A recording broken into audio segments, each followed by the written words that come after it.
Bir süre boyunca ilginç mektubu okuduktan sonra Bay Wetherell odama getirdi, düşüncelere dalmışken. "Bunu nasıl değerlendiriyorsun?" diye sordu yoldaşım. "Ne diyeceğimi bilmiyorum," diye cevapladım, tekrar bakarak. "Bir şey, ancak oldukça kesin ve bu durum, ilginç olmasına rağmen ifadesini ciddiye alman amaçlanıyor." "Öyle mi düşünüyorsun? Gerçekten de var. Ama bence müfettiş geldiğinde de aynı şekilde olurdu ona göstermek için." "Ne dersin?" "Sana katılıyorum. Onu görene kadar değerlendirmeyi erteleyelim." Bir saat sonra müfettiş bir araya geldiğinde, mektup bu nedenle önüne kondu ve fikri bu konuda soruldu. O yorum yapmadan okudum, yazıyı dikkatlice inceledim ve imza attı ve sonunda ışığa tuttu. Bunu yaptıktan sonra bana döndü ve dedi ki, "Canary Bird'de bulduğumuz o zarf sizde var mı, Bay Hatteras?" Cebimden çıkarıp ona uzattım. Sonra taktı masa, mektup yana, büyüteç camından geçti, ikisini de dikkatle inceledi. Bunu yaptıktan sonra zarfı istedi ki gelmişti. Bay Wetherell onu çöp kağıdına atmıştı, basket gibi bir şey yaptı ama bir anlık arayış onu ortaya çıkardı. Yine dikkatle inceledi hem ilk zarfı hem de mektubu ve ardından bunları ikinci kapağı. "Evet, öyle sanmıştım," dedi. "Bu mektup yazılmıştı ya Nikola tarafından ya da onun isteğiyle yapılıyor. Kağıt da onunla aynıdır, ziyaret ettiğimiz kırtasiye dükkanında satın alındı." "Peki şimdi ne yapsak iyi olurdu?" diye sordu Wetherell, o da hevesle onun fikrini bekliyordu. "Düşünmeliyiz," dedi müfettiş. "Öncelikle sanırım siz burada bahsedilen büyük meblağı ödemek istemiyor musun?" "Tabii ki elimden gelene kadar olmaz," diye yanıtladı Wetherell. "Ama en kötüsü olursa, en kötü hale gelirse ve zavallı kızımı başka türlü kurtaramam, ben bundan daha fazlasını feda ederdi." "Peki, onu bulup bulamayacağımızı soracağız. Seni ödemeye zorlamadan her şey," diye bağırdı müfettiş. "Kafamda bir fikir var." "Peki o nedir?" Ağladım, çünkü ben de bir plan düşünüyordum. "Öncelikle," diye yanıtladı, "Bay Wetherell, senin, hizmetçileriniz hakkında bildiğiniz her şeyi anlatın." "Uşak'la başlayalım. Ne zamandır seninleyiz?" "Neredeyse 20 yıl. İyi ve güvenilir bir hizmetkar mı sanırım?" "Son dereceye kadar. Ona tamamen güvenim var." "O zaman onu aklımızdan çıkarabiliriz." "Sanırım bir ayakçı gördüm." "Hall, ne zamandır seninleyiz?" "Yaklaşık 3 ay. Peki o ne tür biri?" "Sana çok fazla şey söyleyemedim." "Zeki, hızlı ve istekli ve işine hazır." "Aşçınız erkek mi kadın mı?" "Bir kadın. Eşimin ölümünden önce benimle, yani diyelim ki neredeyse 10 yıl. Ondan şüphelenmene gerek yok." "Ev hizmetçileri mi?" "2. İkisi de benimle bir süredir birlikte, istikrarlı, saygın görünüyorlar kızlar.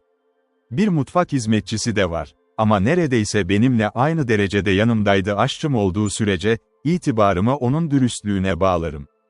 "O halde, şüpheli görünen tek kişi hizmetçi.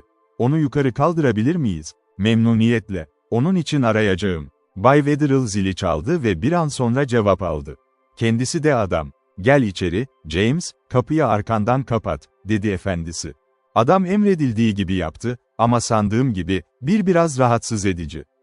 Gördüğüm müfettiş de bunu fark etmişti. Çünkü Dada göründüğünden beri onu dikkatle izliyordu o da. "James," dedi Bay Wetherell, "polis müfettişi size sormak istiyor birkaç soru. Elinden geldiğince cevap ver." "Öncelikle," dedi müfettiş, "buna bakmanı istiyorum zarf. Daha önce gördün mü?" Ona Bay Wetherell. Adam aldı ve ellerinde çevirdi. "Evet efendim," dedi, "daha önce gördüm, önden baktım kapı." "Kimden?" "Yaşlı bir kadından efendim," diye yanıtladı adam. "Küçük yaşlı bir kadın," diye bağırdı müfettiş, şaşırmış görünüyordu. "Ne, bir kadın gibi mi?" "Efendim, size çok iyi bir tanım verebileceğimi bilmiyorum. O, çok küçüktü, biraz siyah bir fındık kıran yüzü vardı, şapkayı dürttü ve bir sopayla yürüdü." "Onu görürsen tekrar tanımalı mısın?" "Ah, evet efendim. Sana mektubu verirken bir şey söyledi mi?" "Sadece, Bay Wetherell için, genç adam." "Hepsi bu kadar, efendim." Cevap olup olmadığını sormadın." "Bu oldukça tekildir, senin ihmal ettiğin bir şey değil mi?"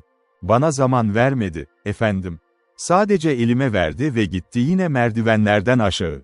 "Bu yeterli. Şimdi, Bay Wetherell, bence nasıl bir şeyler almaya bakmamız lazım." "Bankadan gelen o para. Beklemene gerek yok, dostum." Hizmetçi odadan çıktı. Bay Wetherell ve ben müfettişe tam bir şaşkınlıkla baktı. Gülüştü. "Neden böyle söylediğimi merak ediyorsun," diye söyledi. İtiraf etmeliyim ki bu bana ilginç geldi. Şunu söyleyeyim, bunu bir amaçla yaptım. Bunu fark ettin mi genç adamın odaya girdiği ve ona verdiğim yüzü, mektup mu? Bunda şüphe yok, o Sırra. Yani Nikola'nın yanında mı çalışıyor? O zaman neden onu tutuklamıyorsun? Çünkü önce tam emin olmak istiyorum. Bunu para için söyledim çünkü eğer Nikola'nın ajanıysa, bilgiyi ona götürecek ve böylece kızınızı en az bir gün daha Sydney'de tutun. Görüyor musun? Evet ve diplomasinize hayranım.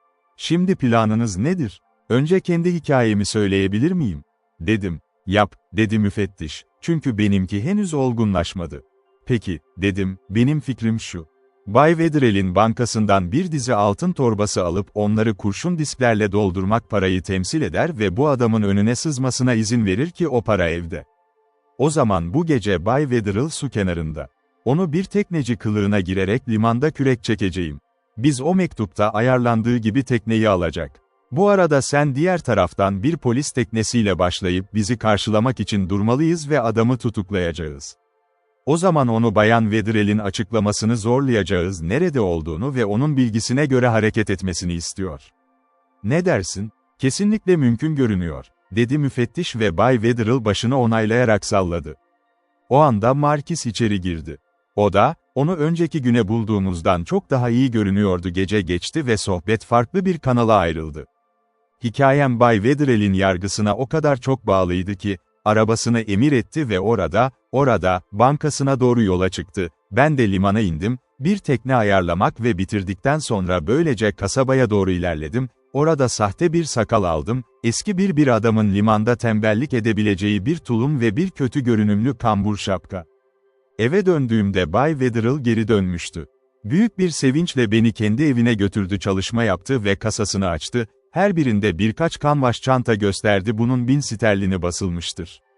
Hayır, dedi yaşlı beyefendi gülerek. İşte sahte, oradaki 50.000 sterlin, geri kalan para için ona bunları göstermeyi öneriyorum. Böyle söyleyince, elini bir çekmeceye daldırdı ve bir demet çıtır çıkardı banknotlar. İşte, bunlar miktarın kalkisi için banknotlar.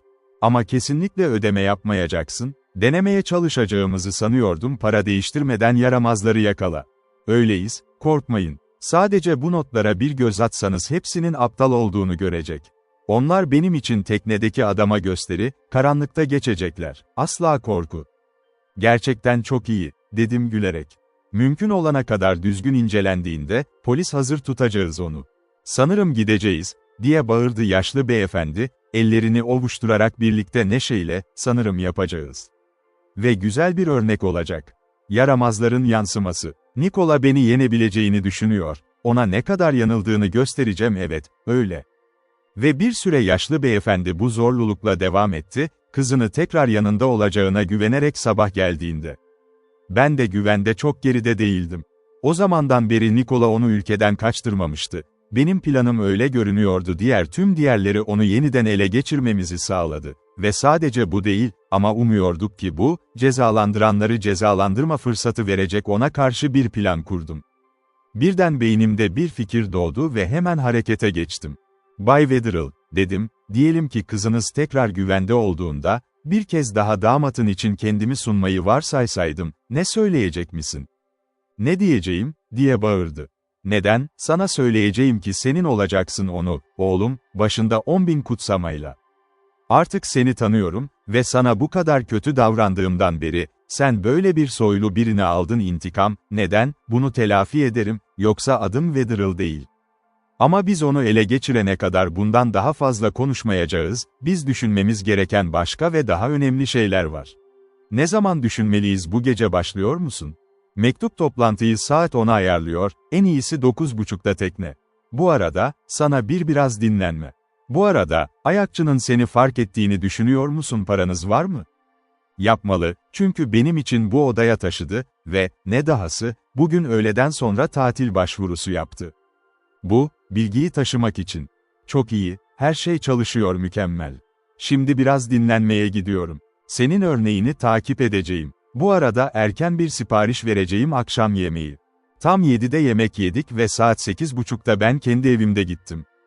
Kılığımı giymek için sonra, Markiz'e veda etti, çok genç beyefendinin tiksintiyi, Çünkü bize eşlik etmek için çok hevesliydi. Ben penceremden sessizce dışarı çıktım. Bahçeyi geçtim, umuyordum gözlemsiz, sonra liman tarafına indim, orada teknem vardı, Chartered beni bekliyordu.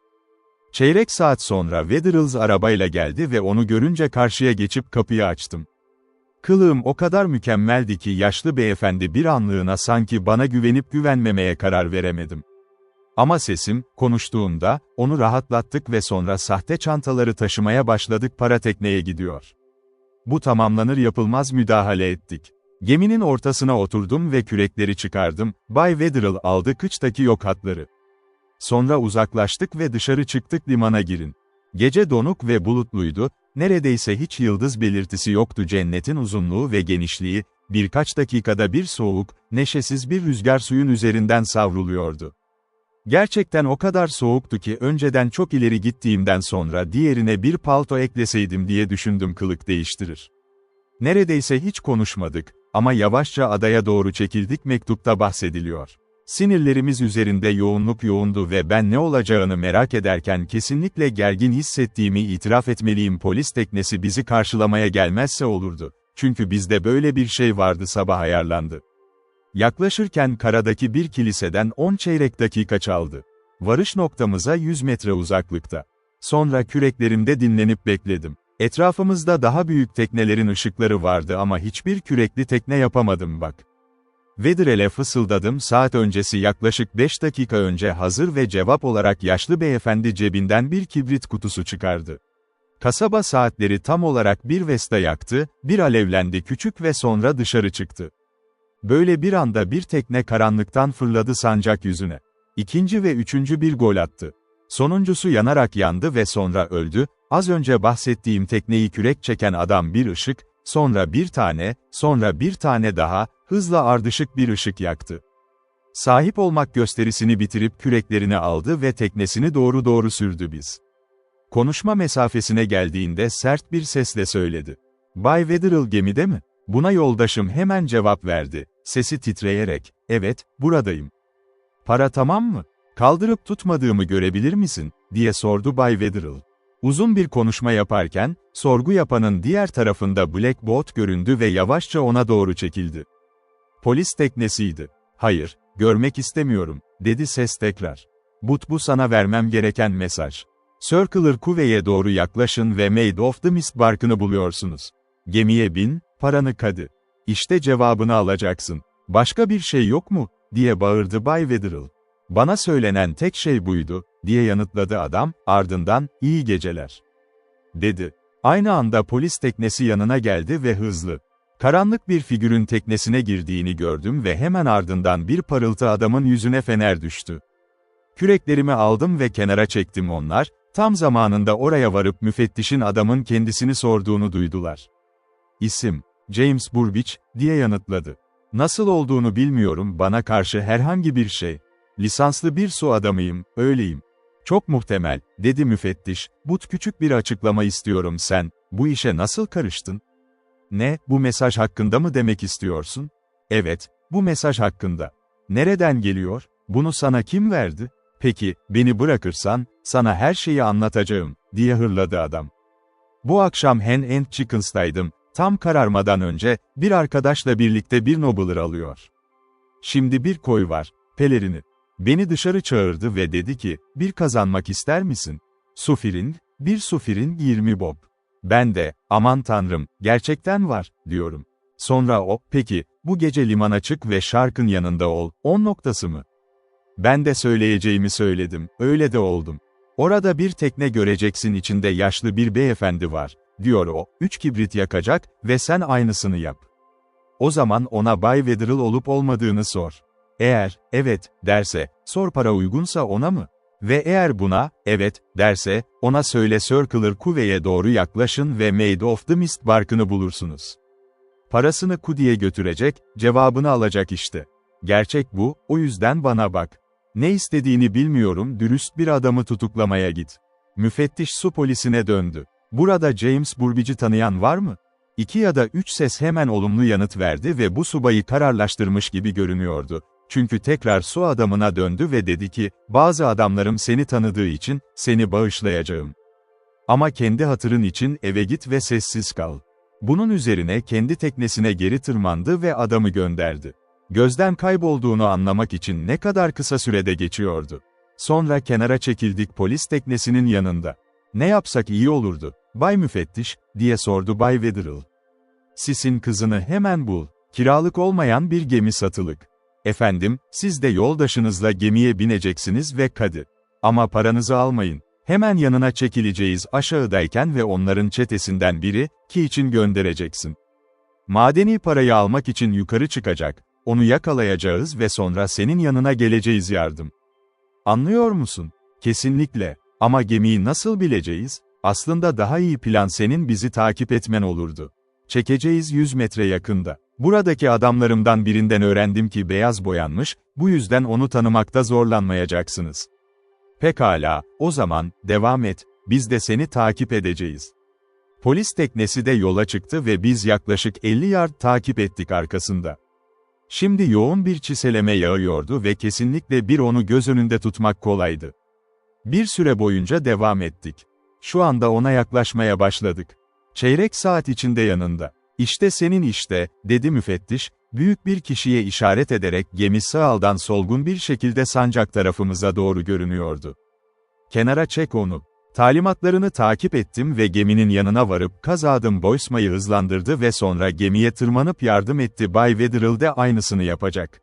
İkimiz de güverteye ulaşır çıkmaz durdu ve etrafımıza baktı, aynı zamanda herhangi bir ses için dinledi.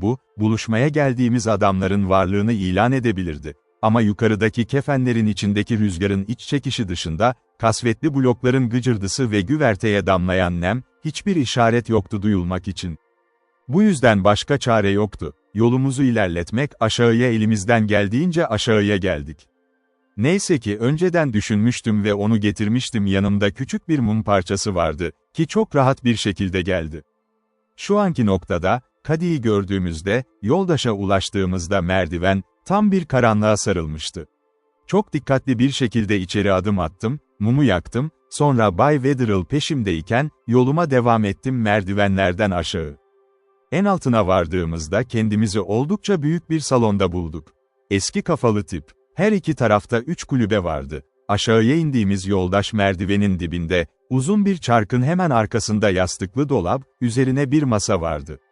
Amerikan kumaşı. Ama hiçbir adam görünüyordu. Açtım kulübe aradım ve her birini aynı sonuçla aradılar.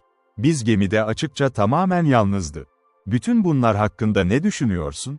Bay Wetherill'e sordum. "Çok şüpheli görünüyor," diye yanıtladı. "Belki de çok erkeniz. Onlar için. Ama bakın, Bay Hatteras, masada bir şey var daha da ileri uçta." Yani, mektuba çok benzeyen bir şey vardı. Birlikte masanın sonuna kadar döndüm ve orada, kesinlikle bir Amerikan kumaşına sabitlenmiş ve yoldaşıma bir mektup yazılmış, bir mektup, cesur ama oldukça sıradan bir el yazısı. "Bu senin için, Bay Wetherill," dedim, iğneleri çıkarıp sundum, ona verdim. Bunun üzerine masanın yanına oturduk ve mühürü açtı titreyen parmaklarla. Çok uzun bir mektup değildi ve şöyleydi. "Sevgili Bay Wetherill, sahte para torbaları ve sahte banknotlar işe yaramayacak, su polisi ile görüşmek de politik değildir, beni tutuklamak için limanda bulundunuz. Kaybettiniz fırsatınız ve kızınız buna göre Avustralya'yı terk eder bu gece. Ama sana bir şans daha vereceğim, dikkat et, en iyi şekilde değerlendiriyorsun. Şimdi istediğim miktar 150.000 sterlin ve China Pete tarafından verilen ve sorgulanmadan ödenmelidir.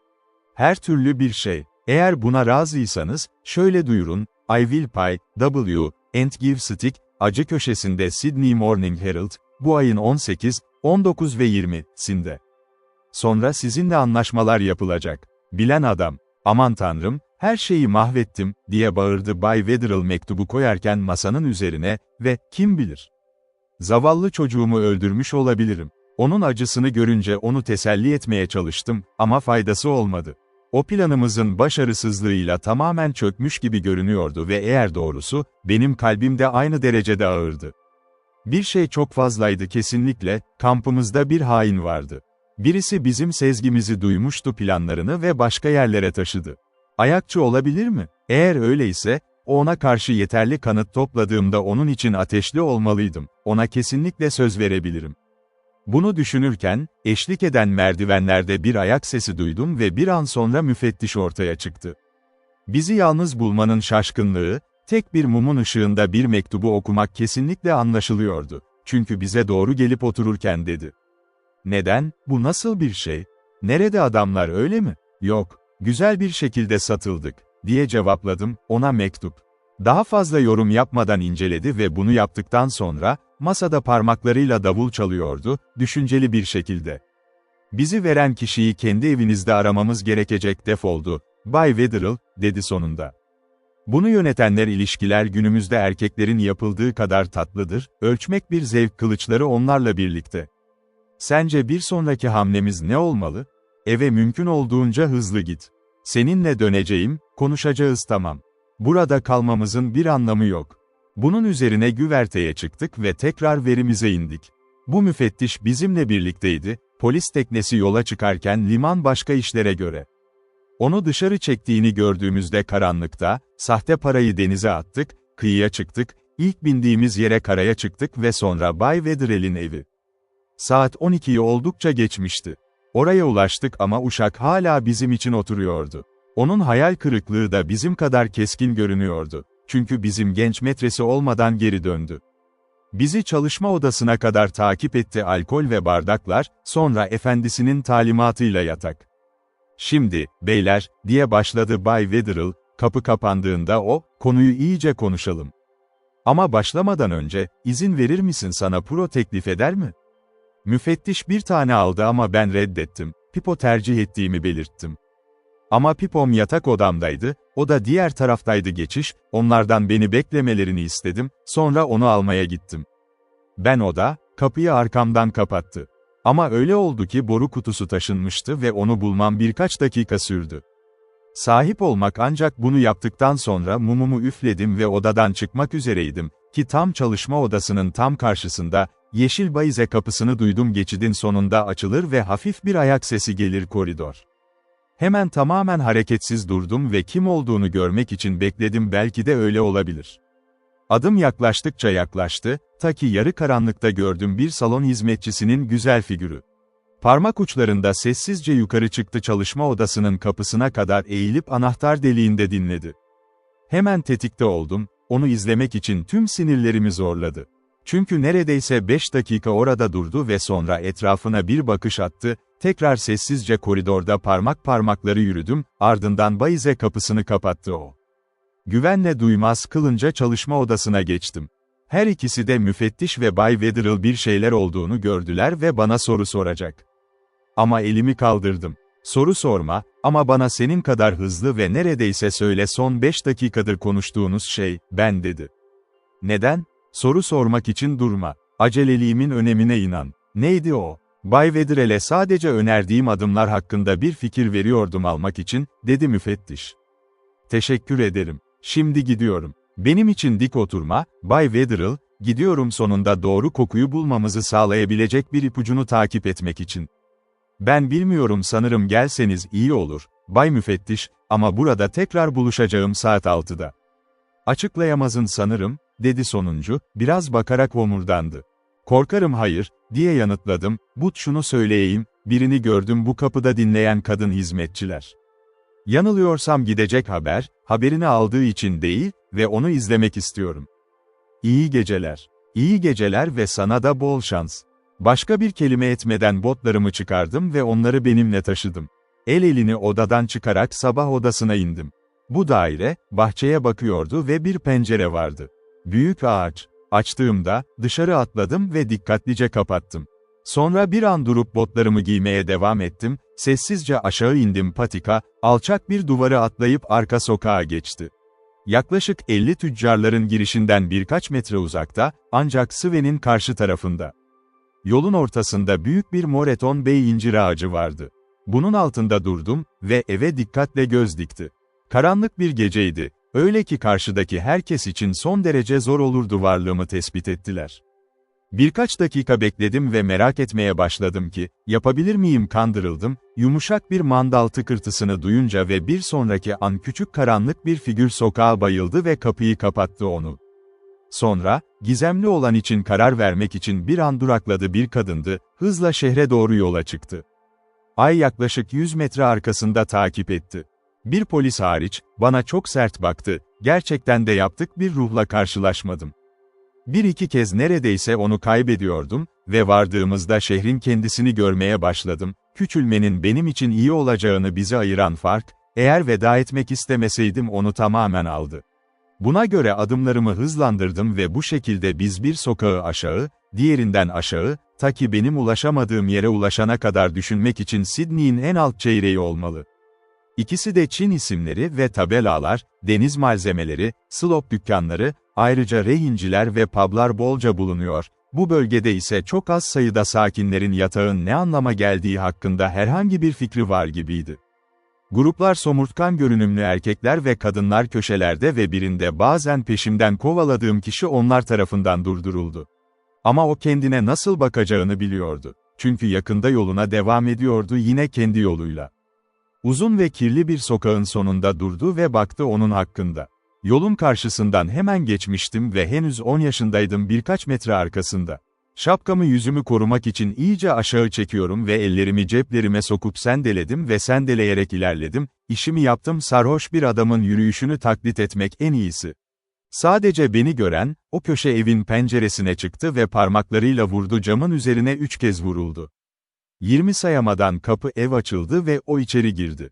Şimdi kötü bir durumdaydım düzeltmek, ya işimi bırakmakla yetinmeliyim ya da içeri girmeliyim bina ve istediğim bilgiyi elde etmek için şansa güvenmek. Neyse ki, şu anki kılığımda kızın pek olası olmayacağı efendisinin misafirini tanı. Yani onlara bir odaya girmeleri için zaman tanımak istiyorum. Ben ayrıca kapıya çıktı ve kolu çevirdi. Mutluluğuma rağmen kilitsiz. Açtım ve eve girdim. Geçit tam bir karanlıktaydı, ama kapının nerede olduğunu seçebiliyordum bulmak istediğim odanın ince bir ışık çizgisiyle alçakta bulunuyordu yere indim. Mümkün olduğunca yumuşakça sessizce yanına yaklaştım ve anahtar deliğinden bakmak için eğildim. Manzara mutlaka sınırlıydı ama peşimden gelen kızı zar zor seçebiliyordum bir yatak, duvara yaslanmış, ağzında kirli bir kil boru varken, hayatımda gördüğüm en iğrenç yaşlı kadındı. O öyleydi çok küçük, kıvrılmış bir fındık kıran yüzlü, eski bir kıyafet giymişti 3 bedenden fazla büyük, bayağı şıklık vardı. Saçları döküldü omuzlarında karmaşık bir kütle halinde vardı ve altından gözleri parlıyordu ısırmaya hazır kötü küçük bir Scotch Terrier gibi dışarı çıkmış. Ben eğilip dinlemeye başladım, onun dediğini duydum.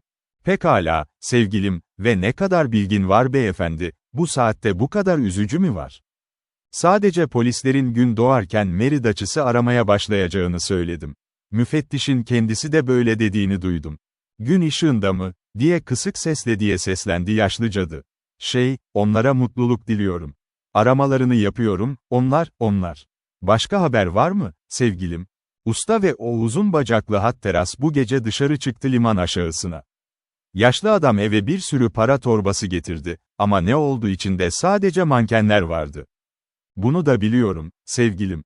Güzel satıldılar. Ha. Yaşlı bir şeytan gibi kıkırdadı, sonra başka bir pipo kesmeye başladı. Avucunda bir adam gibi tütün vardı. Siyah kafası içti ve kokusu anahtar deliğinden bana geldi. Ama genç kadın açıkça sabırsızdı. Çünkü ayağa kalktı ve dedi ki, "Kızla ne zaman yelken açacaklar, Sally?" "Gittiler, sevgilim. Bu gece saat 10'da gittiler." Bu haberle kalbim acı verici bir şekilde çarpmaya başladı. "Çok uzun sürmedi," dedi genç kız. "Nikola'nın hiçbir şeyden çok uzak kalmadığı," dedi yaşlı kadın. "Umarım Pippa Leno sağlığıyla aynı fikirde, kibirli yaramaz, kabul ederim." Genç olan kinli bir şekilde söyledi. "Şimdi bana ait olduğunu söylediği para nerede? Aldı. Ver bana ve gitmeme izin ver. Eğer bu varsa kova gönderilirim öğrendim." "Sana vermem gereken 5 pound'du, değil mi?" dedi yaşlı kadın. 10, dedi genç keskin bir şekilde. "Saçmalık yok, Sally. Çok fazla şey biliyorum sen." "Ah, çok şey biliyorum, tatlım, değil mi?" "Tabii ki bunu yapman bekleniyordu hiçbir şey görmemiş yaşlı teyze Sally'den daha fazlasını biliyorum, sen de öyle olmaz mısın?" "Devam et. Parayı ver bana, diyorum ve bırak gideyim." "Tabii ki çok daha fazlasını biliyorsun, değil mi? 1 pound var." Ödeme konusunda tartışırken ben de koridordan sessizce aşağı indim yine ön kapıya. Ulaştığımda yumuşakça açtım ve dışarı çıktı, arkamdan dikkatlice kapattı. Sonra topuklarımın ardı ve geldiğim yönde sokakta koştu. Buraya yolumu soruyorum ve polislerden sonra sonunda eve ulaştım, duvara tırmandım ve bahçenin karşısında, sabah odasının penceresine gitti. Bunu açtım ve onun yardımıyla eve girip üst kata çıktım. Ben de öyleymiştim, yatmaya gideceğini bekliyordum, şaşırtmam Bay Wetherill ile inişte karşılaştığı için önemli bir deneyim vardı. "Peki, ne keşfettin?" diye endişeyle sordu, ben yanına geldiğimde onu. "En önemli bilgi," diye yanıtladım, "but bir tane daha önce iş. Ev hizmetçinizi arayın ve ona bunun için bir sebebiniz olduğunu söyleyin, hizmetçilerden birinin evde olmadığını düşünüyorum. Onu uyarmaması konuda seni bahsediyorum ama kahvaltıdan önce kızı taburcu etmek için. Bunu yaptığında eşyalarımı değiştirmiş olacağım ve hazır olacağım, sana her şeyi anlatıyor. Hemen gidip onu uyandıracağım, ne olduğunu bilmek için sabırsızlanıyorum." Keşfedildi. Beni bıraktı ve yeşil bayize kapısından hizmetçilerin yanına geçti Kanat, ben de yatak odama gidip eşyalarımı değiştirdim. Bu iş bitti, ben çalışma odasına geçtim, orada beni bekleyen bir yemek buldum. Buna karşılık verdim uzun yürüyüşüm ve akşamın heyecanı için bolca hak verdim, bana alışılmadık bir iştahı verdi. Kendime üçüncü bir dilim sığır eti keserken Bay Wetherill geri döndü ve ev hizmetçisinin tetikte olduğunu bildirdi, kızın yeniden ortaya çıkmasıyla onu karşılayacaktı. "Şimdi bana yaptıklarından bahset," dedi yaşlı beyefendi. Bunun üzerine olan biteni anlattım ve bitirdiğimde, o dedi ki, "O zaman zavallı kızımın Nikola tarafından götürüldüğüne inanıyor musun? Pippa Leno adında bu ada." "Evet, öyle. Peki, onu kurtarmak için ne yapacağız?" "Soracağım, hükümet bir topçu gemisi göndermeye mi karar veriyor? Eğer en iyisini düşünüyorsan, ama kendi adıma, hareket etmem gerektiğini kabul etmeliyim onlardan bağımsız olarak. Büyük bir sansasyon yaratmak istemezsin, ben varsayım, ve unutma, Nikola'yı tutuklamak her şeyi açmak olurdu ilişkisi." "Peki ne öneriyorsun?" "Teklif ediyorum," diye yanıtladım, "küçük bir şuner kiralayıp, onu donatalım, yarım düzine güvenilir ve sessiz adam seçin, sonra da Pippa Leno'ya kalkış. Adayı iyi tanıdığım ve, üstelik yüksek lisans sertifikam var. Gece karanlıkta içeri yelken açardık, tüm ekibimizi iyice silahlandırın ve karaya çıkın. Sanırım öyle olacaklar, kızını bir kulübede mahkum tutmak. Eğer öyleyse, biz onu çevreleyip hiç sorun yaşamadan, ve ne daha iyisi yine de, kamuoyunda herhangi bir skandal olmadan. Ne düşünüyorsun?" "Söylediklerine tamamen katılıyorum. Bence bu mükemmel bir fikir ve, sen konuşurken ben de bir şeyler düşünüyordum. İşte eski arkadaşım McMurtagh, güzel bir buharlı yatı var, eminim onu kullanmamıza izin vermeye istekli olurdu." "Nerede yaşıyor?" "Buradan çok uzakta, onun ofisi en iyisi olurdu. Hemen sonra gidip onu göreceğiz, istersen kahvaltı yaparsan." "Buyurun. Şimdi biraz kestireceğim sanırım, kendimi oldukça iyi hissediyorum, yorgun. Müfettiş geldiğinde her şeyi açıklayabileceksin, bu oldu. Ama sanırım ona sessiz kalmasını istemeliyim kafasında ada hakkında. Eğer sızdırırsa, onları uyarabilir ve onlar başka yerlere gidecekler, belki de bizim olmayabileceğimiz bir yere onları bulabiliyor." "Hatırlayacağım," dedi Bay Wetherill ve bunun üzerine odama çekildim ve kısmen soyunup yatağıma atıldım. Daha kısa sürede 2 dakika derin uykudaydım, ilk gong çalana kadar uyanmadım. Kahvaltıda, sonra, güzel bir banyodan sonra, beni harika bir şekilde dinlendirdi, her zamanki habililerimi giydim ve aşağı indim. Bay Wetherill ve Markis yemek odasındaydı, içeri girdiğimde hem o hem de Markis, elinde Sydney Morning Herald gazetesinin bir kopyasını tutuyordu, inanılmaz derecede heyecanlı görünüyordu. "Söyleyeyim, Bay Hatteras," dedi ikincisi, ben söyledikten sonra, "Günaydın, işte açıkça amaçlanan bir reklam senin için." "Ne hakkında?" sordum. "Kim benim için reklam yapmak istiyor?" "Kendin oku," dedi Markis, gazeteyi bana vererek. Telefonu aldım ve beni yönlendirdiği sütuna baktım, ta ki şu noktaya vardık. Richard Hatteras. Eğer bu Bay Richard Hatteras'ın gözüne bakarsa, Torres Boğazı'ndaki Thursday Island'dan, yakın zamanda İngiltere'den dönmüş ve şu anda Sydney'de olduğu düşünülüyor, kendisinden ciddi şekilde ziyaret edilmesi isteniyor. Messrs. Dawson ve Gladman, avukatlar ofisi, Castlereagh Street, orada kendi lehine bir şey duyacak. Bahsedilen kişinin benim olduğuma hiç şüphe yoktu. Ama bütün bunların sebebi ne olabilir? Orada ne yapabilirdim ki kendi lehime dinle, Phyllis'in haberini saklar, en iyisi olurdu. Çetenin hareketleri hakkında bir şey öğrenmem pek olası değildi onu benim gibi birinci sınıf avukatlardan oluşan bir firmadan kaçırmıştı Bay Dawson ve Gladman'ın olduğunu anladı. Ancak faydası yoktu merak ettim. Bu yüzden konuyu aklımdan çıkardım çünkü orada bulundum ve masada yerimi aldım. Yemeğin ortasında Butler, ön kapıdan gelen bir zil çalmasına karşılık odadan çıktı. O geri döndüğünde, bana bir adamın salonda olduğunu ve istediğini bildirmek içindi. Benimle birkaç dakika sohbet et. Bay Wetherell'den mazur istemek ben, odadan çıktım. Salonda, yaklaşık orta yaşlarında iyice görünümlü bir kişi buldum. O eğildi ve adımın Hatteras olduğunu öğrenince onun Hatteras olup olmadığını sordum benimle 5 dakika yalnız kalmaya izin verildi. Buna karşılık, onu sabah odası kapıyı kapattıktan sonra bir koltuğu işaret etti. Ne işin mi? Oturduğunda sordum. Yaklaşmak oldukça tuhaf bir durum, Bay Hatteras, adam başladı. Ama başlangıç olarak, sizin de öyle olduğunu önermeme izin verir misiniz kaybolmuş biri için aklında huzursuz mu oldun? İstersen kesinlikle bunu önerebilirsin, diye temkinli cevap verdim.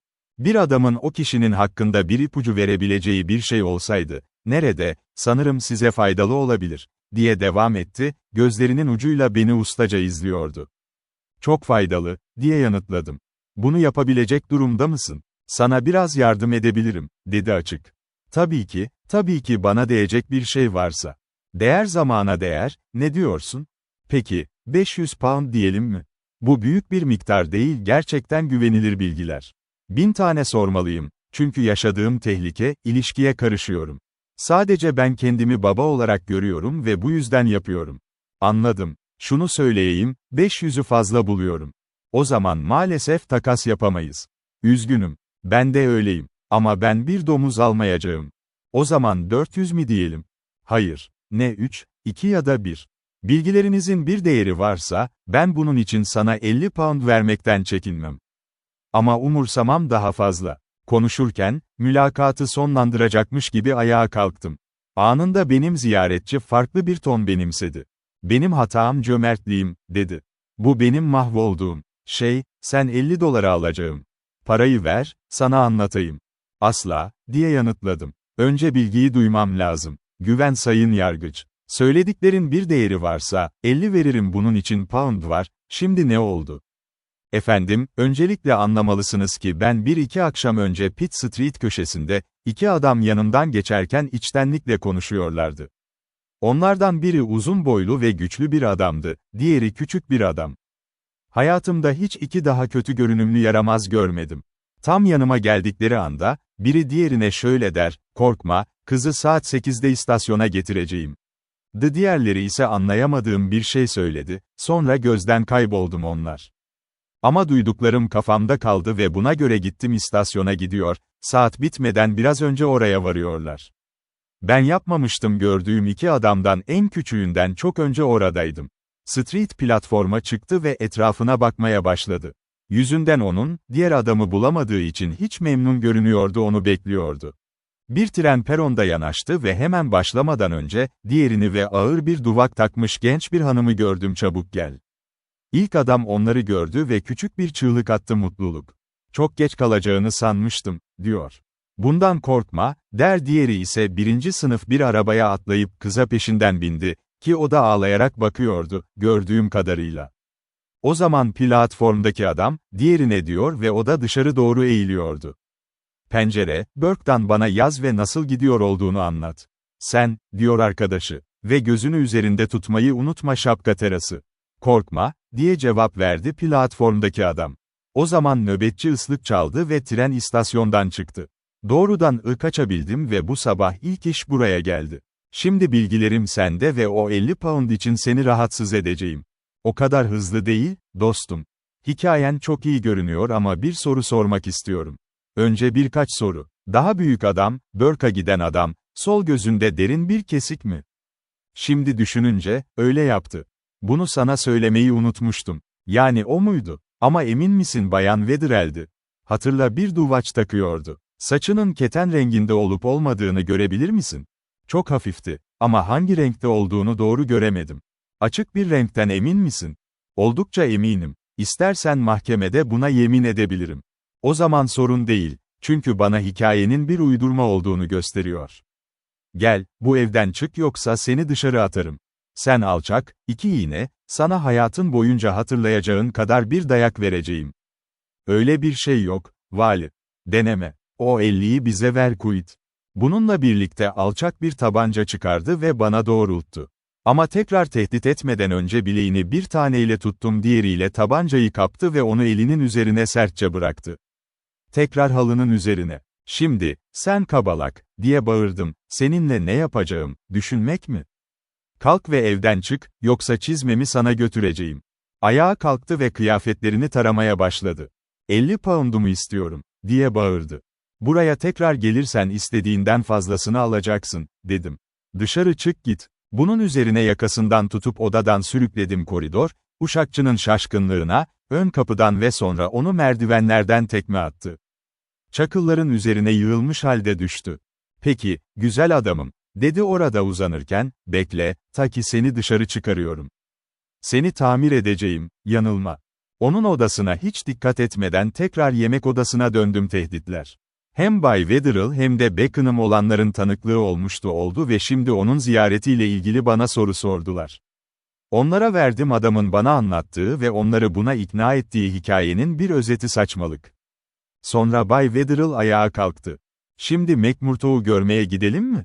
Elbette, dedim, sen hazır olur olmaz hazır olacağım. Umarım bizimle gelirsiniz, Lord Beckenham, dedi Wetherill. Her memnuniyetle, diye yanıtladı Lord'u ve ardından yola çıktık hazırlanmak için. 3 çeyrek saat sonra Bay McMurtough'un evinde oturuyorduk ofis.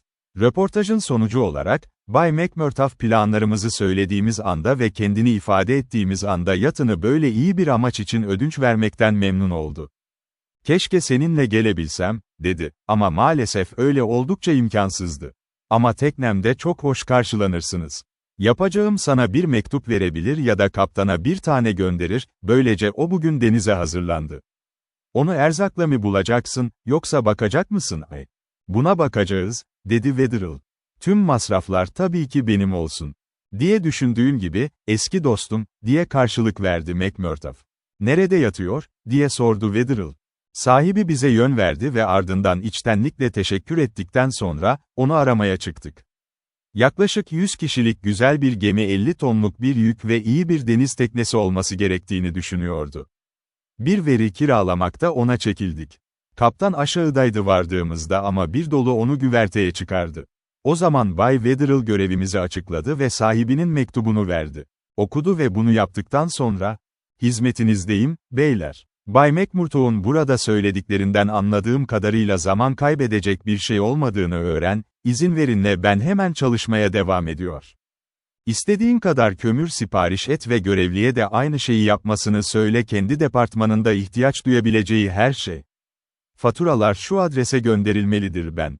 Çok iyi, Bay Wetherill. Peki ne zaman hazır olacaksın? Hazır olur olmaz. Bu öğleden sonra saat 3'te kadar gidebilir misin? Sen mi düşünüyorsun? Biraz karışık olacak ama bence halledebiliriz. Her neyse, elimden geleni yapacağım, bundan emin olabilirsiniz efendim. Eminim gideceksin. Buna ciddi bir ihtiyaç var. Şimdi geri dönelim ve birkaç işi karada ayarlayın. Adamım sonra bagajımızı indirecek on. Çok iyi, efendim. Yataklarınızı hazırlayacağım. Bununla birlikte tekrar tekneye indik ve karaya çekildik. Oraya vardığımızda, Bay Wetherill önce ne yapmamız gerektiğini sordu. Kasabaya gidip birkaç tüfek ve biraz da satın almamız iyi olmaz mı? Mühimmat, dedim ki, onları doğrudan tekneye gönderebiliriz. Çok iyi bir öneri. Hemen gidelim. Bunun üzerine George Street'e, hatırladığım bir dükkana doğru yola çıktık görüldü. Orada yarım düzine Winchester tekrarlayıcısı satın aldık, ayrıca mühimmat temini. Yata gönderilmesi gerekiyordu. O sabah başarısız oldu. Bunu yaptıktan sonra, kaldırımda ne yapacağımızı tartıştık, sırada yapmalı. Sonunda karar verildi ki, Bay Wetherill ve Beckenham eve gidip eşyalarını toplayamalıyım, ben ise bir iki küçük alışveriş daha yaptım, sonra da onlara katılıyor. Buna göre, onlara veda ederek aşağı indim sokak, işimi tamamladım ve taksi çağırmak üzereydim ve onları takip edince aklıma bir düşünce geldi, neden bayları ziyaret etmeyeyim? Dawson ve Gladman'ı ve neden benim için reklam yaptıklarını öğrenmek istiyorum. Bu ben kararlı olarak Castlereagh Caddesi'ne doğru yola çıktı. Ana geçitten çıkan küçük bir odada 3 katip oturuyordu. Onlara kendime seslendim, partnerleri görebilir miyim diye sordum. Bay Dawson kasabadaki tek kişi, efendim, dedi konuştuğum çocuk. Adını verirsen, ona götürürüm. Benim adım Hatteras, dedim. Bay Richard Hatteras. 2 dakikadan kısa bir sürede memur geri döndü ve benden gelmemi yalvardı onu, ki ben de yaptım. Uzun bir geçidin sonunda bir perdeli kapı ve başortağın huzurunda durdum.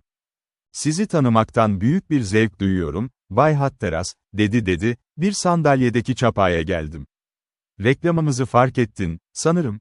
Bu sabah gördüm, diye cevap verdim. Ve bu yüzden burada. Daha ileri gitmeden önce bir dakika. Affetmek üzere olduklarımı affet ama bunu yapmamak zorunda olduğumu kendiniz de göreceksiniz ihmal etmek. Kimliğini beni ikna edebilir misin? Çok kolay, diye yanıtladım, elimi göğüs cebime daldırarak ve birkaç evrak çıkarıyor. Her şeyden önce, işte banka defterim. Alkart çantam. Ve işte bana hitaben 2 ya da 3 mektup Londra ve Sydney firmaları.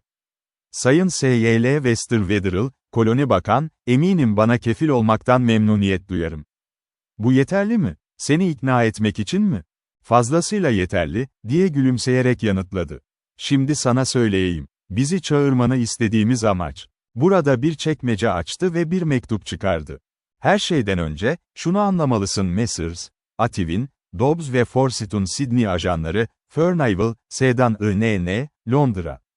Onlardan, son İngiliz postasıyla bunu aldık mektup. Anladığım kadarıyla James Dymock Hatteras'ın oğlusunuz, o da 1880 yılında denizde boğuldu. Evet, öyleyim. Baban, Murdlestone'dan Sir Edward Hatteras'ın 3. oğluydu, Hampshire kontluğu. Evet, öyleydi. Peki Sir William'ın kardeşi, bir kızı olan Gwendoline Mary. Öyle. Bay Hatteras, size bir hafta içinde bildirmek üzgün bir görevimdir İngiltere'den ayrılışınla ilgili kuzenin, az önce bahsedilen genç hanımefendi Tu, evine yakın bir gölette kazara boğuldu ve birkaç gündür hasta olan baba, kalp hastalığından öldü üzücü haberleri duymak. O durumda, muhabirlerim bana bildirir ki, daha yakın bir konu olmadığı için, unvanı ve mirasları devralırsınız, ki ayrıca evin ve parkın da dahil olmak üzere oldukça değerli olduğunu öğrendim, 10 çiftlik ve büyük miktarda ev mülkü, 15 kira ruleti yılda 1000 ve yaklaşık 100.000 birikmiş sermaye pound. Aman tanrım, bu gerçekten doğru mu? Kesinlikle doğru. Mektubu kendiniz inceleyebilirsiniz. Masadan kaldırıp okudum, inanmakta zorlanıyordum gözlerim. Gerçekten kıskanılması gereken bir adamsınız, Bay Hatteras, dedi avukat. Yani tapu eski bir tapudur ve mülkün İngiltere'nin o kısmında en iyisi. Evet, o. Ama gerçekten bana ait olduğuna inanamıyorum. Bunda hiç şüphe yok. Sen kesinlikle bir baronetsin çünkü ben bir avukatım. Sanırım ne olursa olsun harekete geçmemizi istersiniz gerekli mi? Elbette. Bu öğleden sonra Sydney'den ayrılıyorum, 1-2 haftalık, adalar için. Geri döndüğümde tüm belgeleri imzalayacağım. Bunu aklımda tutacağım. Ve Sydney'deki adresiniz. Onurlu S.Y.L. Westerwedderell'in bakımı, Potts Point. Teşekkür ederim. Ve bu arada, muhabirlerim beni kendi kitaplarında istediler Okyanusya'daki hesabınıza 5000 tutar ödemek adına pound. Bunu bugün yapacağım. Sana minnettarım. Şimdi gitmem gerektiğini düşünüyorum. Doğrusunu söylemek gerekirse, ben başımın üstünde mi yoksa topuklarımda mı durduğumu neredeyse bilmiyorum. Ah, bunu yakında atlatacaksın. Günaydın. Günaydın, Sir Richard. Bununla birlikte, ona veda ettim ve ofisten çıktım, hissettim şansım karşısında sersemlemiştim. Sonu olan zavallı aptalı düşündüm çok trajik olmuştu ve en son gördüğüm yaşlı adamın titremesi evin penceresinden bana yumruğu vurdu. Ve bunu düşünmek güzel evim benimdi ve ben bir baronet, müdür kırsaldaki herhangi bir ırk kadar eski bir ırkın temsilcisi. Öyle görünüyordu gerçek olamayacak kadar harika. Potts Point'te üzerime gelen tebrikler içtendi, belki hikayemi anlattığımda, sağlığım öğle yemeğinde çok sarhoş olduğunda emin ol. İyi niyet. Ama aklımız düzenlemelerle çok meşguldü o öğleden sonra ayrılmamız, her şeyi çok fazla düşünmemize izin vermek için aksi takdirde. Saat 2'ye geldiğinde evden çıkmaya hazırdık, saat buçukta ise yatta bulundular, saat 3:15'te çapa kalktı, birkaç kişi birkaç dakika sonra limanda sürüyorduk. Phyllis'i arayışımız başka bir aşamaya ulaşmıştı.